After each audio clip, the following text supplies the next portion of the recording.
C'est en 2012 que l'Assemblée générale des Nations unies a proclamé le 21 mars Journée internationale des forêts. Cette journée est l'occasion de célébrer la forêt dans sa diversité et de faire prendre conscience à l'opinion de la menace grandissante des actions humaines sur les forêts.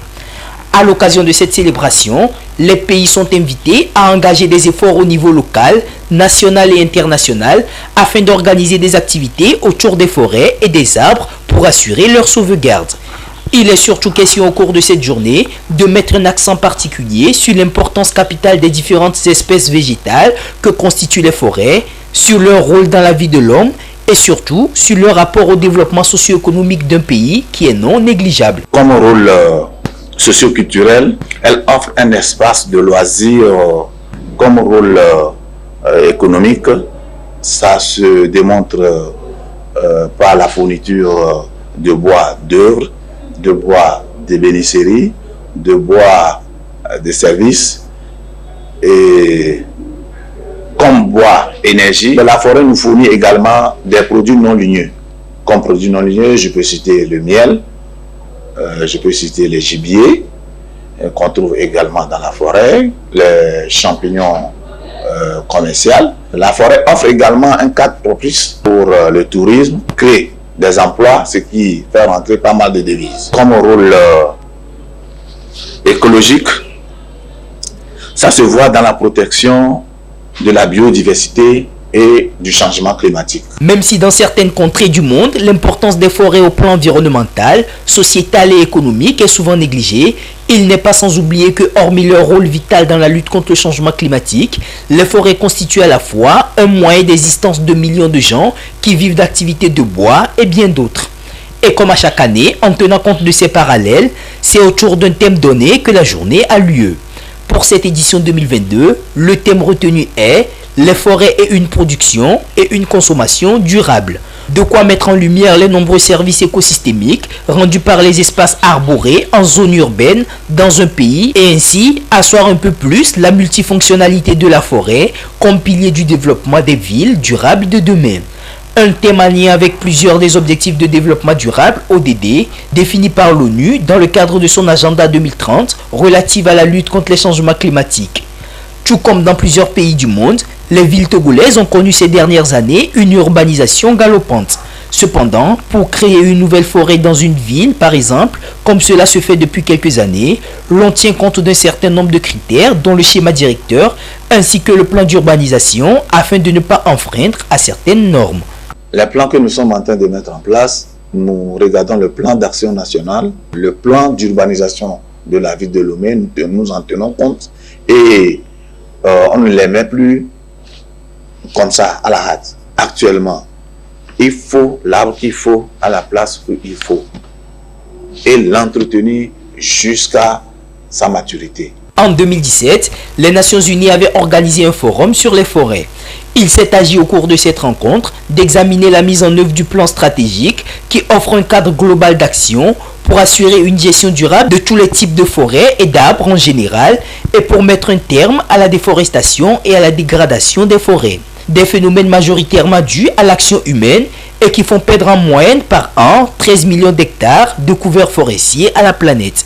Un plan stratégique adopté par l'Assemblée générale le 27 avril de la même année et qui repose sur 6 objectifs et 26 cibles directement liées à ceux du programme de développement durable à l'horizon 2030. Les objectifs sont de mettre fin à la réduction du couvert forestier par une gestion forestière durable, de renforcer les avantages économiques, sociaux et écologiques dérivés des forêts, d'accroître sensiblement la superficie des forêts protégées et celle des forêts gérées de façon durable. Il s'agit également à travers ces objectifs de mobiliser des ressources forestières plus importantes, de promouvoir des cadres de gouvernance pour une gestion forestière durable, de renforcer par conséquent la coopération, la coordination, la cohérence ainsi que les synergies en ce qui concerne les questions touchant aux forêts. Le prêtre traditionnel Akwete Sewa Fogan est désormais le président de la Confédération nationale des prêtres traditionnels du Togo CNPTT, région maritime. Ainsi en a décidé le Bureau national de la Confédération. Décision rendue publique à travers cette cérémonie de remise du diplôme de mérite par le président du CNPTT. C'était lors de la célébration du jubilé d'argent, 25 ans d'activité du Fogan Sewa et en tant que responsable des prêtres du Vaudou à l'Afia, préfecture du Golfe. C'est lui qui s'occupe des prêtres à l'Afia, que nous appelons communément Otomdeka, puisque à chaque fois il y a des problèmes, nous avons voulu avoir un prêtre régional, toute la région maritime, qui doit s'occuper des problèmes de la région maritime. C'est quelqu'un d'endurant, de courageux, et je pense qu'il va le faire. Le prêtre vaudou élevé a manifesté son sentiment de joie et de reconnaissance à la Confédération pour la confiance placée en sa personne. Il compte gérer avec responsabilité et dans les règles de l'art les affaires qui lui sont confiées. Dans notre milieu, il y a des petits problèmes. Donc, lorsque les problèmes arrivent, nous allons les traiter à notre niveau. Et si ça ne va pas, j'envoie ça au bureau du président et ensemble, on va voir comment ça peut se faire. C'est une sensibilisation que je vais faire, le bien fondé de certaines choses. Sa mission serait de tout faire pour rassembler les prêtres traditionnels de la région maritime. Quand il y a un problème qui vient au niveau de l'instance suprême, nous on sera obligé de le transférer les affaires là. S'il le traite et que ça le dépasse, à ce moment, il écrit au secrétariat qui nous saisit et on essaie de traiter le problème. Le nouveau président régional de la CNPTT pourra aussi compter sur le soutien de son épouse, Ayele Hanvi, dans l'accomplissement de ses tâches quotidiennes. En fédération, il a 220 ni le home pour la sorte de homme donc il dit quoi là 20 000 euros ni papa pour faire que dès que j'ai échappé donc à ma wiki que be va quoi ma passer ne vous joint to bien à la maison be foncer c'est quoi 20 000 euros. La contribution et le soutien des autres adeptes du Vaudou au nouveau dirigeant de la région maritime sont indispensables pour la réussite de sa mission.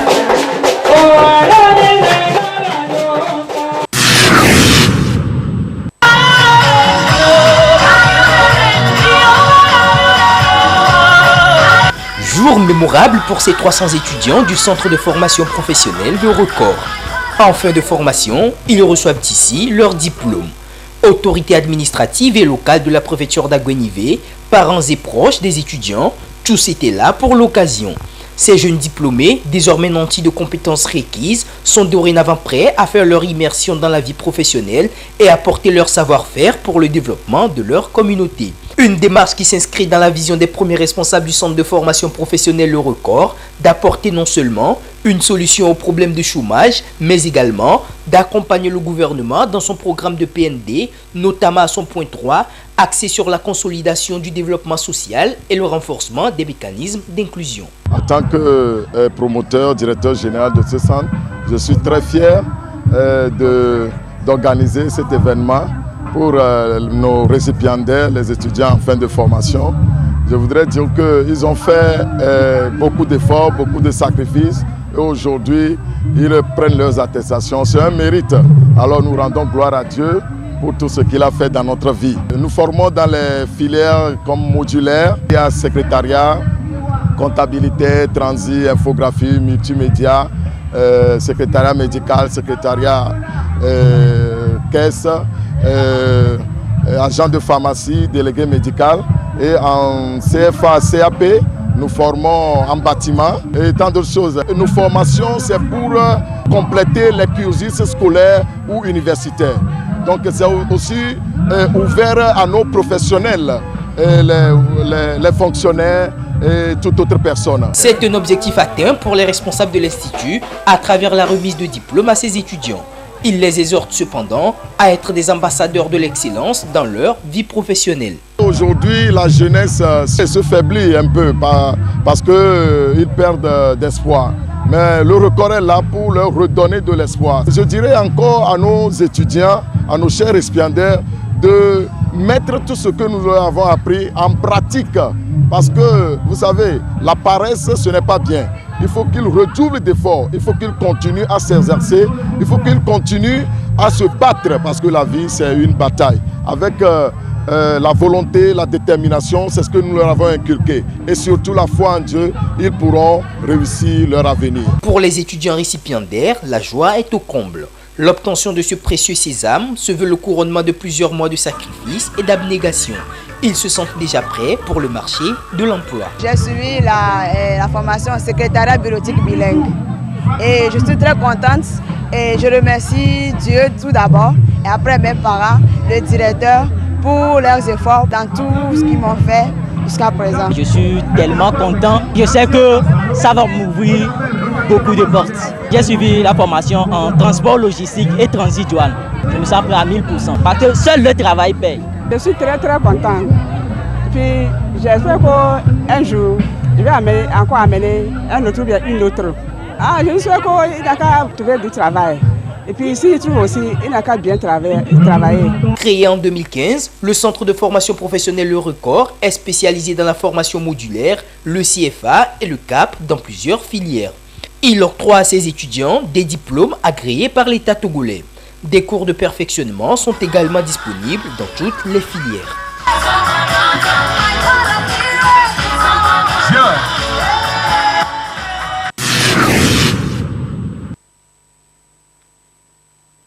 Le stationnement anarchique des véhicules gros porteurs est un fait souvent remarquable sur nos routes.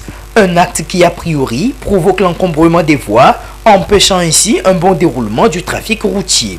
Que ce soit ici sur la voie menant de l'échangeur d'Agoué à Kégué ou encore sur la voie Agoué-Zongo-Toglé-Kopé, c'est à volonté que les conducteurs de ces engins stationnent.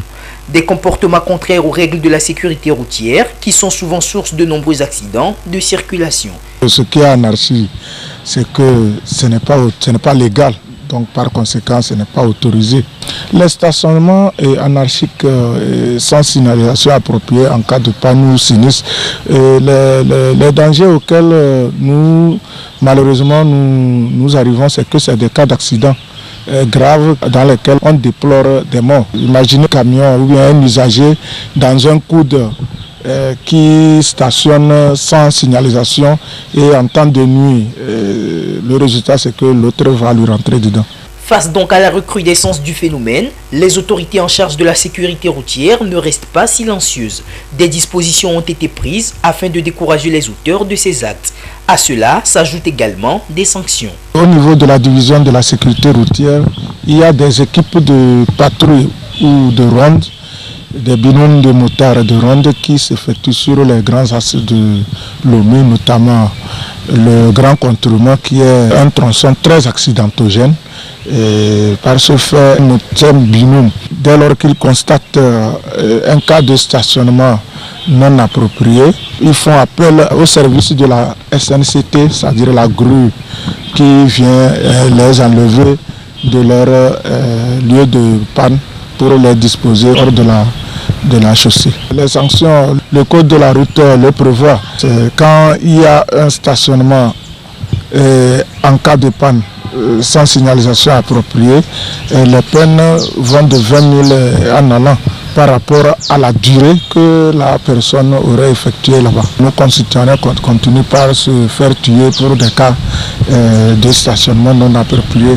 Mais nous œuvrons toujours par nos rondes. Nous avons multiplié nos rondes pour pouvoir remédier à ces cas de comportement.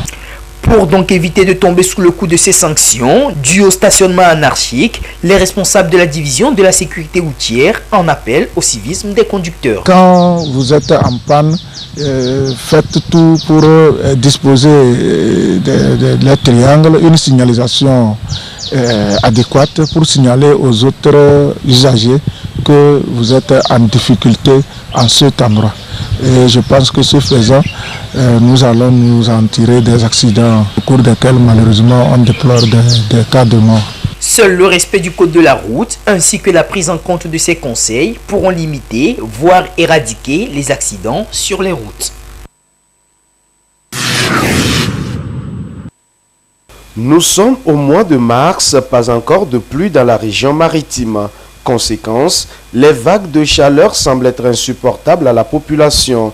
Pour comprendre la situation, nous nous sommes introduits à la salle de prévision de la Direction générale de la météorologie nationale. La responsable du département nous explique le phénomène. Il faut de l'énergie pour que les conditions météorologiques pluvieuses puissent se former pour qu'on ait le début de la saison. Donc c'est ce qui fait que ces derniers moments, il y a plus de chaleur. Et en plus aussi, normalement déjà à mars, à Lomé, on arrive déjà quelques pluies. Mais pour cette année spécialement, jusqu'alors, on n'a même pas reçu une pluie dans le Grand Lomé. Donc c'est ce qui fait que vraiment la chaleur est encore plus intense à notre niveau à Lomé. Donc si on va à l'intérieur, là où il y a déjà des pluies, la température a chuté un tout petit peu. Cette chaleur intense n'est pas sans conséquence sur l'organisme humain. Effets et précautions, les spécialistes de santé nous en parlent. Généralement, la chaleur produit une sécheresse. Ça veut dire qu'au cours de la chaleur, nous-mêmes, on manque d'eau, on est déshydraté et au cours de la chaleur, il y a la poussière. Cette poussière qui se soulève aussi entraîne des maladies, dont les méningites. Lorsque la chaleur augmente, il y a une putréfaction plus rapide des aliments qui ne sont pas bien entretenus. Nous assistons aussi souvent à des gastro-entérites chez les enfants, maladies d'infections digestives. Ça peut être des infections respiratoires. Ça peut être méningite. Ceux qui vendent souvent et qui se promènent sous le soleil, il y a la dégradation du calcium, une baisse du système immunitaire. Chez les personnes âgées, surtout ceux qui ont l'hypertension, au cours de la chaleur, cette même chaleur, il y a la circulation qui devient fluide. Le comportement à adopter, c'est qu'il faut boire beaucoup d'eau. Il faut boire beaucoup d'eau pour éviter cette déshydratation au niveau de l'organisme. Et au niveau du sol, par exemple, il faut toujours arroser avant de balayer pour éviter de soulever la poussière. Parce que la poussière qu'on respire, on le respire avec des microbes. Et aussi, il faut bien protéger les aliments.